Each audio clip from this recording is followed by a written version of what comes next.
चलिए अब खबरों को विस्तार से देखते हैं और बड़ी खबर आपको बताएं, राजस्थान की सियासी जंग अब सुप्रीम कोर्ट के दरवाजे तक पहुंच गई है। विधानसभा स्पीकर सीपी जोशी का कहना है कि किसी विधायक को नोटिस देने या उसे अयोग्य घोषित करने का अधिकार विधानसभा अध्यक्ष को होता है। जब तक मैं कोई निर्णय नहीं लेता, अदालत मामले में दखल नहीं दे सकता। ऐसे में हाईकोर्ट के निर्णय को लेकर वो सुप्रीम कोर्ट में एसएलपी दाखिल करेंगे। सीपी जोशी ने कहा कि अभी सिर्फ विधायकों को नोटिस दिया गया है, कोई फैसला नहीं लिया गया है। तो ये बड़ी खबर आपको बता दें, अब से कुछ देर पहले ही विधानसभा स्पीकर सीपी जोशी ने एक प्रेस कॉन्फ्रेंस की और इस दौरान उन्होंने कई अहम बातें जो हैं वो कही हैं और इसमें सबसे अहम ये रहा कि वो सुप्रीम कोर्ट में एसएलपी दायर करेंगे, क्योंकि उनका साफ तौर पे ये कहना है कि अभी तक उन्होंने कोई फैसला नहीं किया है, सिर्फ एक नोटिस दिया है और नोटिस को लेकर उन्होंने कहा कि इसमें दखल हाईकोर्ट नहीं दे सकता है। 1992 के सुप्रीम कोर्ट के आदेश को लेकर के भी उन्होंने जिक्र किया, जिसमें उन्होंने कहा है कि जो प्रक्रिया चल रही है, जब तक फैसला नहीं सुनाया जाता है, इस बीच में न्यायालय दखल नहीं दे सकता है। तो अब देखना अहम होगा, क्योंकि 24 तारीख का भी इंतजार है, क्योंकि 24 तारीख को हाईकोर्ट इस मामले पर फैसला भी सुनाने वाला है। उससे पहले ही अब बड़ी जानकारी ये निकल करके सामने आई है। प्रेस कॉन्फ्रेंस में सीपी जोशी ने कहा कि वो सुप्रीम कोर्ट में एसएलपी दायर करेंगे।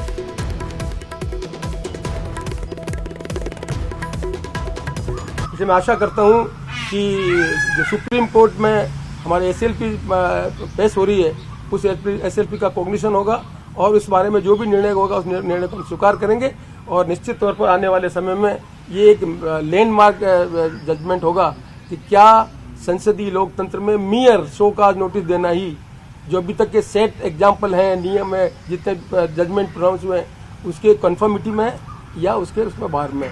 मैं आशा करता हूं कि इस गंभीर मुद्दे को आप जनता के बीच में रखेंगे, जिससे आने वाले समय में हम संसदीय लोकतंत्र को और मजबूत दे सकें। एक नोटिस देना स्पीकर का काम है, निर्णय पर पहुंचना नहीं है। निर्णय पहुंचने की तो एक प्रक्रिया है। कोई भी विधानसभा में दल का जो नेता है, कोई सदस्य नियम कानून के अंतर्गत कोई एप्लीकेशन स्पीकर को दे, तो स्पीकर को अपने नियम जो लिखे हुए हैं किस तरह के डिस्पोज करेंगे, उस नियम के अंतर्गत जानकारी लेने का अधिकार है कि ये हमारे पास कहिए, आपको इसमें क्या बोलना है। It is only show cause notice. Show cause notice के बाद इसमें निर्णय नहीं हुआ है कि निर्णय क्या करना नहीं करना, ये भी अभी फैसला नहीं हुआ है, दुर्भाग्य से।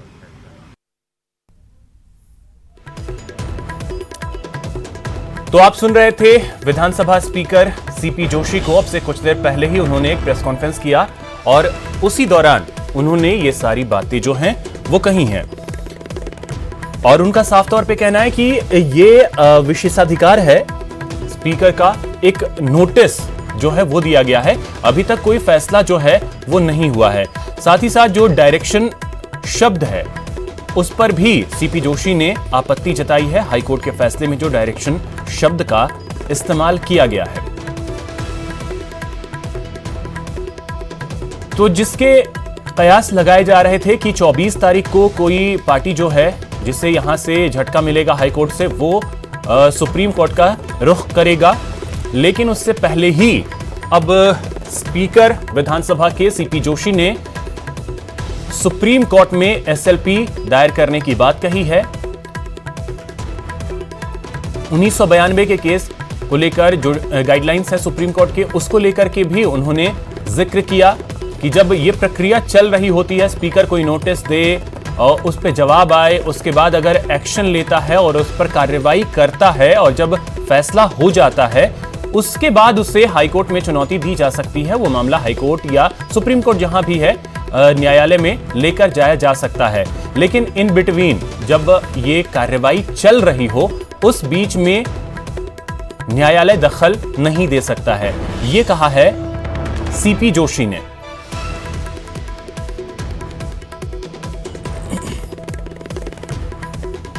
तो इस वक्त हमारे सहयोगी गोवर्धन चौधरी सीधे हमारे साथ जुड़े हैं, जो कि उस प्रेस कॉन्फ्रेंस में वहां मौजूद थे जब सीपी जोशी प्रेस कॉन्फ्रेंस कर रहे थे। गोवर्धन, एक बात तो ये क्लियर है कि अब एसएलपी दायर करने जा रहे हैं सीपी जोशी, पूरे प्रेस कॉन्फ्रेंस को अगर हम आपसे समझें तो क्या कुछ रहा?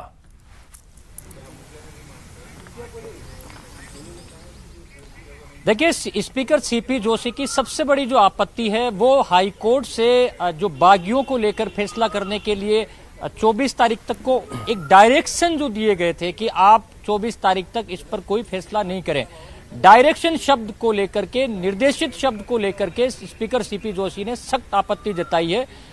स्पीकर ने यह कहा है कि 1992 का जो फैसला है, जो कोहिटो जजमेंट है सुप्रीम कोर्ट की संवैधानिक पीठ में, दल बदल कानून को लेकर के जो फैसला दिया है कि कोई सदस्य अगर दल बदल करता है तो उसकी अयोग्यताओं को लेकर के साफ तौर से फैसला है कि स्पीकर ही इन याचिकाओं का निस्तारण करने के लिए एम्पावर्ड हैं। मतलब पहली स्टेज पर अगर स्पीकर के पास में, विधानसभा स्पीकर के पास में कोई दल बदल के तहत अयोग्य ठहराने की याचिका आती है, उस याचिका के तहत स्पीकर शोकॉज नोटिस जारी करते हैं।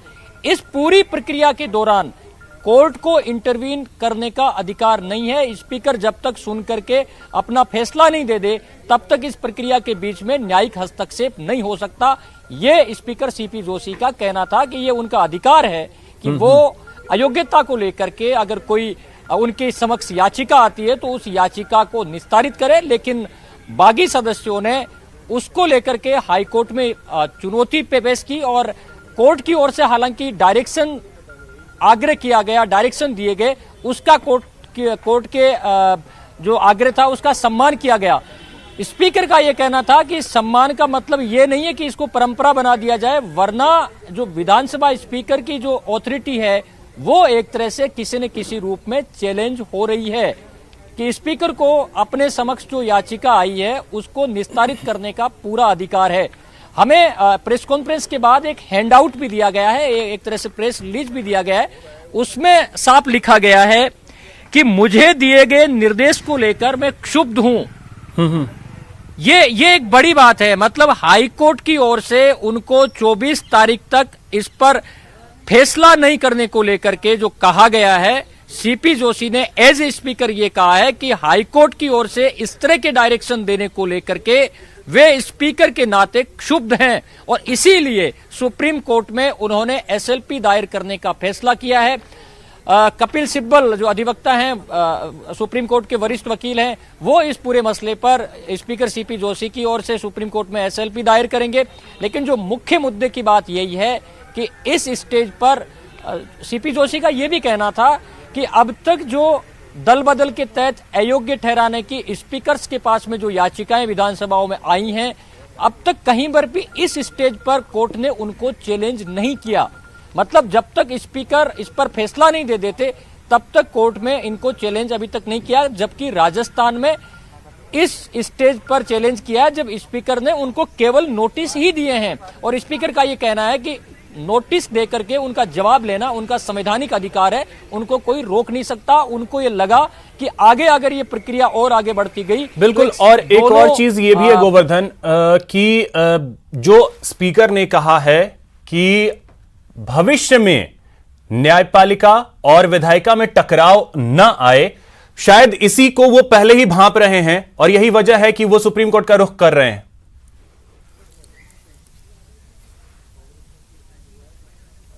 बिल्कुल इसीलिए देखिए, अगर कल को हाई कोर्ट का फैसला बागी विधायकों के पक्ष में आता है, पक्ष में आने का मतलब है कि विधानसभा स्पीकर ने जो नोटिस जारी किए हैं, अब इसमें समझने की बात यह है कि जो बागी विधायक हैं उन्होंने स्पीकर के नोटिस को ही तो एक तरह से चैलेंज किया है।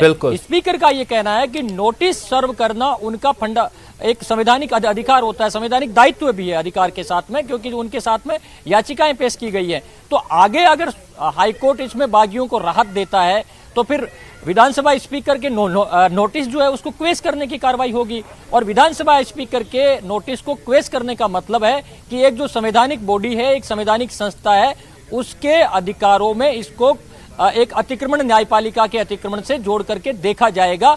और यही वजह है कि स्पीकर ने इसको सुप्रीम कोर्ट में चैलेंज करने का फैसला किया है, क्योंकि अगर हाईकोर्ट का कल को फैसला इसको स्पीकर के नोटिस को क्वेश करने का आता है तो फिर टकराव जैसे हालात बनते हैं, क्योंकि स्पीकर की अपनी ऑथोरिटी है, वो हाईकोर्ट के फैसले को मानने से इनकार भी कर सकते हैं। तो ऐसी स्थिति नहीं बने इसलिए स्पीकर सीपी जोशी का कहना है कि उन्होंने सुप्रीम कोर्ट में एसएलपी दायर करने का फैसला किया है। जी बिल्कुल, ये तो एक दूसरे के प्रति सम्मान है। अन्यथा अभी बिल्कुल फ्री हैं सीपी जोशी फैसला लेने के लिए, क्योंकि उन्होंने जो वक्त दिया था वो वक्त खत्म हो चुका है।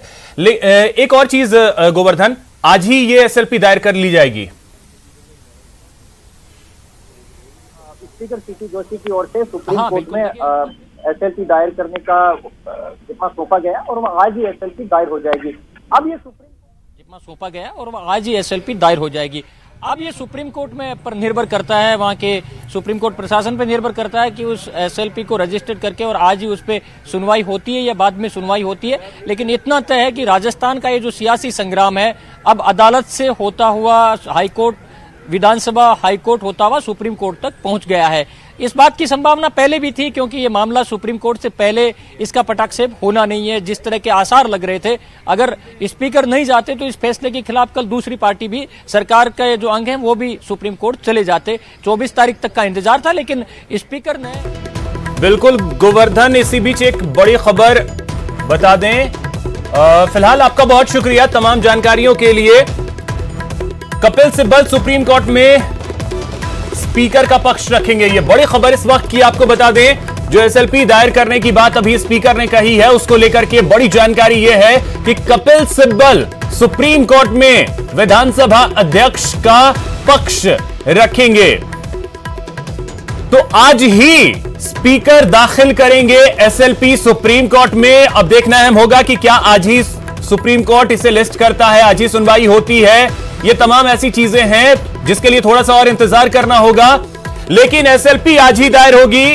और आपको बता दें कि सुप्रीम कोर्ट में पक्ष जो वकील रखेंगे स्पीकर का, वो कपिल सिब्बल होंगे।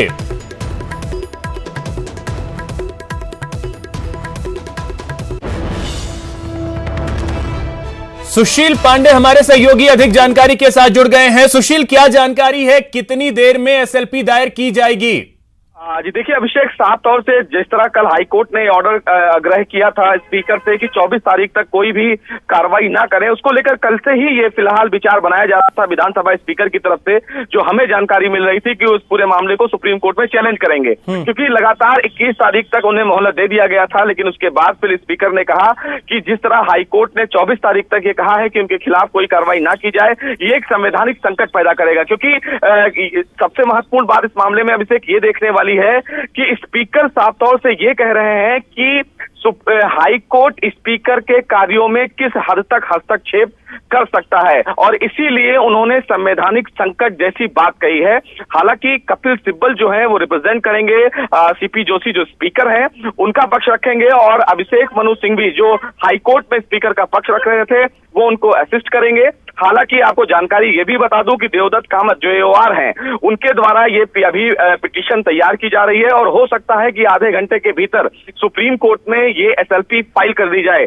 कपिल सिब्बल रिप्रेजेंट करेंगे सीपी जोशी को सुप्रीम कोर्ट में, और साथ ही साथ उम्मीद ये भी है अभिषेक कि आज ही इस पूरे मामले में सुनवाई के लिए सुप्रीम कोर्ट से भी आग्रह किया जाए। तो तमाम जो अब ये संवैधानिक संकट है वो कहीं ना कहीं अब देश की सबसे बड़ी अदालत पहुंच चुका है।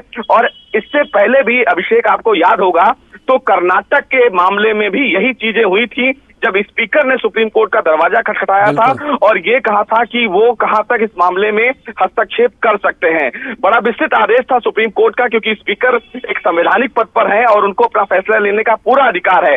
लेकिन अब इस पूरे मामले में हाईकोर्ट ने उनसे आग्रह किया है, और उसके बाद स्पीकर ने 24 तारीख तक का जो एक अंतरिम आदेश जारी किया है, उस आदेश को लेकर उन्होंने कहा है कि वो सुप्रीम कोर्ट में जाएंगे और अपनी बात रखेंगे। तो उम्मीद ये भी है कि आज ही इस पूरे मामले के लिए कपिल सिब्बल सुप्रीम कोर्ट से ये रिक्वेस्ट करें कि वो इस पूरे मामले की सुनवाई करें, क्योंकि मामला बहुत अर्जेंट है।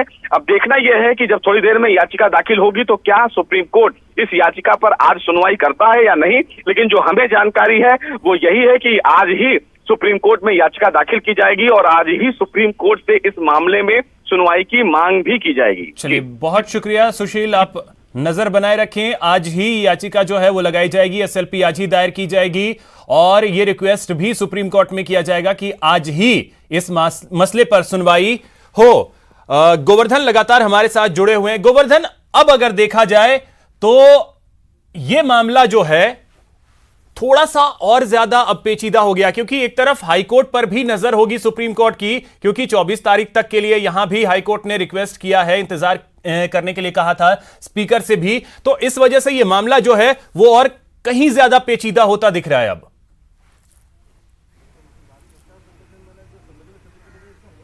बिल्कुल, अब मामला देखिए सुप्रीम कोर्ट पहुंचते ही मामले में नया मोड़ आ गया है। सुप्रीम कोर्ट क्या अब डायरेक्शन देता है, केस की जल्द सुनवाई करता है। अगर सुप्रीम कोर्ट इस पूरे मसले पर हस्तक्षेप करते हुए अगर कोई डायरेक्शन देता है तो इसका मतलब है कि जो हाईकोर्ट की मौजूदा प्रक्रिया है वो बाधित होगी, वो प्रभावित होगी कि कोर्ट का आदेश। शायद सुप्रीम कोर्ट ये भी कह सकता है कि इन बागी विधायकों के मामले में कि पहले स्पीकर इन सबको सुन लें। तो ऐसी स्थिति में अब बागी विधायकों को स्पीकर के नोटिस का जवाब देना पड़ेगा, और अगर वो जवाब नहीं देते हैं तो फिर विधानसभा स्पीकर है वो एक तरफा जजमेंट अपनी तरफ से करने में वो स्वतंत्र हैं। तो काफी कानूनी और संवैधानिक पेचीदगियां इस केस में अब आ चुकी है और इतना आसानी से फैसला होते हुए ये दिख नहीं रहा है। लेकिन इतना तय है कि सुप्रीम कोर्ट और विधानसभा स्पीकर इन दोनों के बीच अब जो कुछ भी फैसला होना है वो इन दोनों के स्तर पर ही होना है, क्योंकि सुप्रीम कोर्ट पहुंचते ही लग नहीं रहा कि अब हाईकोर्ट इस पिक्चर में रहेगा।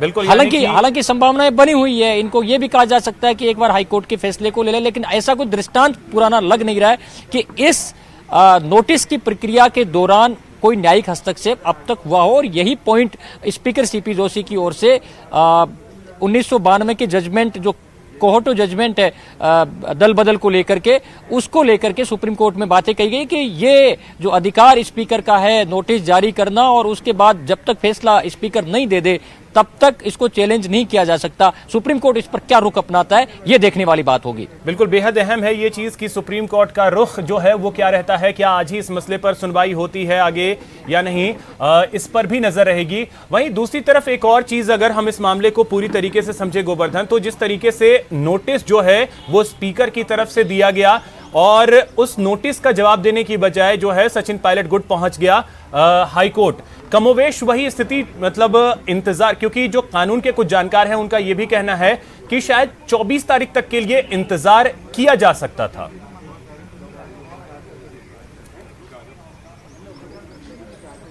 अरे स्पीकर का ये कहना था कि उन्होंने दोनों ही बार कोर्ट का सम्मान करते हुए कि टकराव नहीं हो, इसलिए उनका जो कहना था इसके बारे में आपसे समझेंगे। लेकिन इस वक्त अजय जैन साहब जो कि अधिवक्ता हैं वो हमारे साथ जुड़ गए हैं, उनसे इसके संदर्भ में जरा समझने की कोशिश करते हैं। अजय जी, बहुत स्वागत है आपका न्यूज 18 राजस्थान पर। अजय जी, मैं आपसे अगर समझूं, जो आज स्पीकर ने यह कहा है एसएलपी सुप्रीम कोर्ट में वो दायर करेंगे, इसे आपसे अगर कानूनी पहलू इसका आपसे समझना चाहूं तो इसे आप किस तरीके से देखते हैं, क्योंकि 24 तारीख को हाईकोर्ट फैसला देने वाला है, उससे पहले ही सुप्रीम कोर्ट का रुख कर रहे हैं स्पीकर। देखिए, स्पीकर ने हर बार कोर्ट के सामने ये कह दिया था कि वो कोर्ट का सम्मान कर रहे हैं, क्योंकि विधि की स्थिति अब तक ये है कि स्पीकर को डायरेक्शन दिया जाना उचित नहीं है नोटिस के मामले में, या जब तक कोई वो आदेश पारित नहीं कर दें तो इस मामले में। अब कोर्ट ने जो आदेश दिया, उन्होंने शुरुआत में तो ये लिखा था कि we request the speaker, and last में उन्होंने लिख दिया कि डायरेक्ट सो। तो एक कंट्रा, क्योंकि रिक्वेस्ट और डायरेक्शन साथ साथ तो नहीं हो सकते, या तो आप अनुरोध करेंगे या आप आदेश देंगे। तो अंतिम में जो एक डायरेक्ट शब्द लिखा है कि वे डायरेक्ट सो से एक ये विवाद पैदा हुआ है। इससे स्पीकर को ये लगा है कि उनकी जो इंडिपेंडेंट अथॉरिटी है उसमें कोर्ट ने हस्तक्षेप किया, जबकि वो कोर्ट का सम्मान कर रहे थे, और इसी आधार पर इस डायरेक्ट शब्द को लिखने को लेकर वो को चुनौती करना चाह रहे थे। अच्छा, एक और चीज, जिस तरीके से एक चीज का जिक्र किया है सीपी जोशी ने कि संवैधानिक संकट जो है इसका उन्हें आभास हो रहा है और यही वजह है कि वो सुप्रीम कोर्ट जा रहे हैं। संवैधानिक संकट क्या आपको दिख रहा है यहां पे कि न्यायपालिका और विधायिका में कोई टकराव जैसी स्थिति बन रही है? स्पीकर जब एज ए लेजिस्लेटर हाउस के अंदर बैठ के, विधानसभा के अंदर बैठकर और विधानसभा की प्रोसीडिंग्स करता है और वहां पर कोई प्रोसीडिंग्स करता है तो उनका रोल डिफरेंट होता है। वो 1964 में केशव सिंह के मामले में ये कन्फ्रंटेशन पैदा हुए, जो प्रिविलेज के मामले में सजा दे दी गई थी, उसको हाईकोर्ट ने स्टे कर दिया था। तो उत्तर प्रदेश की स्पीकर ने विधानसभा ने हाईकोर्ट जजेस के लिए गिरफ्तारी वारंट जारी कर दिए थे, ये बड़ा विवाद हुआ था, बड़ी मुश्किल सेटल होता। परंतु अभी जो लेटेस्ट केशव सिंह का जजमेंट आया है, उसके पास कियोलो का जजमेंट है, उसमें ये साफ कहा है कि जब स्पीकर एज ए ट्रिब्यूनल काम करते हैं, अर्थात जब इसको डिसाइड करते हैं कि जो आपकी डिफेक्शन पिटिशंस को डिसाइड करते हैं, उस समय इनका रोल एक क्वासी जुडिशियल अथॉरिटी अर्थात एक न्यायाधीश की तरह काम करते हैं और इनके आदेशों का जुडिशियल रिव्यू हो सकता है। ये सही है कि सामान्यतः नोटिस के मामले में हस्तक्षेप नहीं किया जा सकता, परंतु अभी केशव सिंह का जो जजमेंट आया 2020 में, जनवरी 2020 में, जस्टिस नरीमन ने जिसको लिखा है, उसमें उन्होंने ये कहा है कि जुडिशियल रिव्यू में जो भी पावर्स हैं वो सारी की सारी हाई कोर्ट और सुप्रीम कोर्ट ने वेस्ट करती हैं, और उसमें मणिपुर के स्पीकर को उन्होंने डायरेक्शन दिया था कि जो पिटीशन उनके सामने पेंडिंग पड़ी है उसको वो 4 सप्ताह में डिसाइड कर दें। ये मामला 5 जजेज बेंच के सामने भी अभी लंबित है, परंतु जस्टिस नरीमन का ये मानना था कि कियोलो वाले जजमेंट में और जगजीत सिंह वाले जजमेंट पे ये वाले पहले तय हो चुका है। तो ऐसी परिस्थिति में कॉन्स्टिट्यूशनल क्राइसिस तो मुझे नहीं लगता, पर यह जरूर है कि स्पीकर को क्या कोर्ट रिक्वेस्ट और डायरेक्शन दोनों साथ साथ कर सकता है। जहां तक अब तक का लॉ है, डायरेक्शन कभी स्पीकर को नहीं दिए गए हैं, दे सकते हैं या नहीं दे सकते हैं, ये अब सुप्रीम कोर्ट तय करेगा। बिल्कुल। अच्छा, एक और चीज आपसे अगर मैं समझना चाहूं कि अगर आज सुप्रीम कोर्ट में एसएलपी दायर करने के बाद सुप्रीम कोर्ट इस मामले को टेक ओवर करता है और सुनवाई शुरू करता है, तो फिर हाई कोर्ट ने जो 24 तारीख का डेट दिया है उसका फिर क्या होगा सर? देखिए, अगर सुप्रीम कोर्ट उसको रोकता नहीं है तब तो हाई कोर्ट को तो 24 को अपना आदेश ही प्रसारित करना है, और मेरे ख्याल से उस आदेश, हाई कोर्ट के आदेश या प्रोसीडिंग्स को चुनौती देने स्पीकर नहीं जा रहे हैं। उनका तो मेन आधार ये है कि क्या ये जो डायरेक्ट शब्द लिखा है वो लिख सकते हैं अथवा नहीं लिख सकते। बहुत शुक्रिया अजय जी हमारे साथ जुड़ने के लिए, और आपने बड़े ही विस्तार से चीजों को बताया कि कैसे चीजें जो हैं वो आगे हो सकती हैं। फिलहाल बहुत शुक्रिया आपका हमारे साथ जुड़ने के लिए। गोवर्धन हमारे साथ लगातार जुड़े हुए हैं। गोवर्धन, जिस तरीके से हमने अजय जैन साहब से समझा, तो अभी फिलहाल हाईकोर्ट जो है वो पिक्चर से बाहर जो है वो नहीं है, यानी कि चुनौती ये उस चीज को नहीं है, हाईकोर्ट जो अपना फैसला है वो तो देगी ही, चुनौती इस चीज को है कि क्या इंटरवीन कर सकता है हाईकोर्ट। जो ये नोटिस दिया गया है इस दौरान, जब फैसला भी सुनाया ही नहीं गया है, तो बीच में हाईकोर्ट क्या इंटरवीन कर सकता है?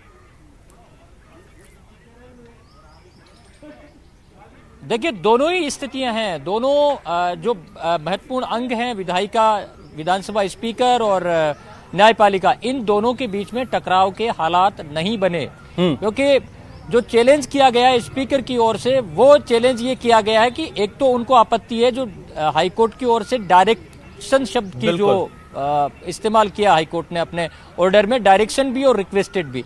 तो अगर आपने डायरेक्शन शब्द, क्या हाईकोर्ट विधानसभा अध्यक्ष को डायरेक्शन दे सकता है? क्योंकि दोनों संवैधानिक निकाय हैं और दोनों निकाय संवैधानिक जो बॉडीज हैं इनका सम्मान बना रहे, इसलिए एक दूसरे का लिहाज करती है। और स्पीकर का ये कहना था कि इसीलिए उन्होंने 2 बार लिहाज करते हुए उनके जो आग्रह है उसको माना गया।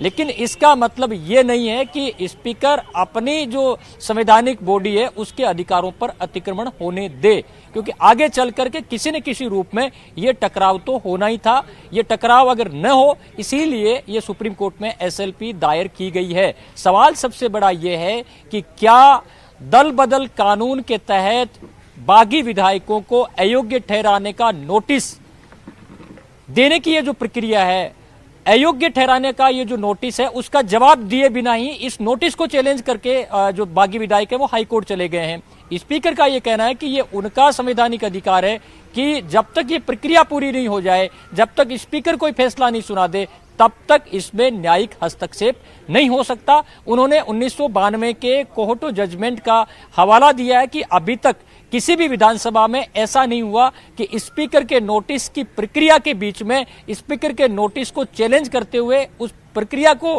बीच में रोक करके न्यायिक हस्तक्षेप किया गया हो, जैसा कि राजस्थान में किया गया है।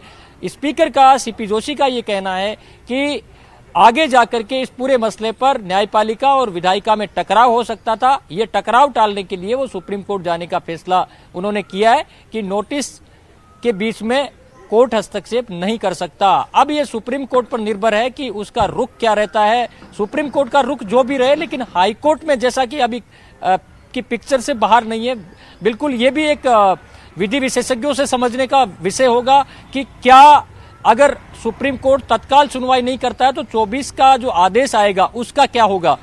शायद हो सकता है बाद में उस आदेश के खिलाफ भी जाया जा सकता है। लेकिन जो भी है, इस पूरे मसले पर जो राजस्थान का सियासी संग्राम है अब हाई कोर्ट से सुप्रीम कोर्ट पहुंच चुका है।